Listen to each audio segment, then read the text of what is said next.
rääkides siis erinevatest riikidest pärit inimestega, näiteks just alles paar nädalat tagasi rääkisime ameeriklastega, kes imestasid meie süsteemi üle ja ütlesid, et nendel on võimalus olla kodus ainult 3 kuud ja seda enam, et peale seda siis ongi, et kas sa võtad siis lapsehoidja või et vaatad ise, kuidas sa hakkama saad, et meie süsteem selles mõttes on väga tänuväärne. Ja just nimelt võib-olla see, et on võimalus ka jääda isadel koju, et mitte ainult emadel. Riik ei ole see, mis paneb inimesi lapsi saama või mitte saama. Võib-olla pigem, kui niimoodi öelda, siis pigem mitte saama, kui riik jätab midagi tegemata.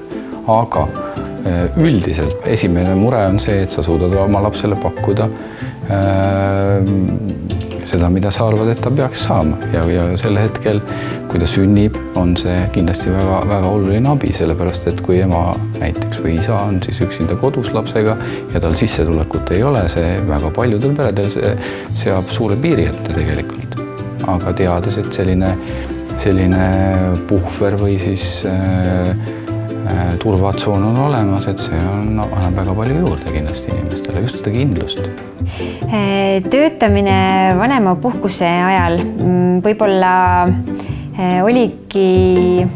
on väga tänuväärne võimalus jällegi Eesti riigi poolt ja mis jällegi iga aastaga muutub paremaks, sest kui meil sündis esimene laps, siis oli see võimalus väike, oligi võimalus teha osalise ajaga, ehk siis kui sa teenid mingi teatud summa brutopalka on ju, et siis vanemahüvitist ei vähendata, aga nüüd see summa on iga aastaga tõstetud, ehk siis seda summat on suurendatud, mida sa võid siis teenida, et see on väga tore jälle, et sul on võimalus samal ajal oma nii-öelda seda teenitud raha siis saada ja samal ajal ka teha lisatööd, et leian, et see võimalus on ka tänuväärne. Aastatel 2018 kuni 2022 jõustuvad mitmed muudatused, mis toovad pereellu rohkem paindlikkust. 2019.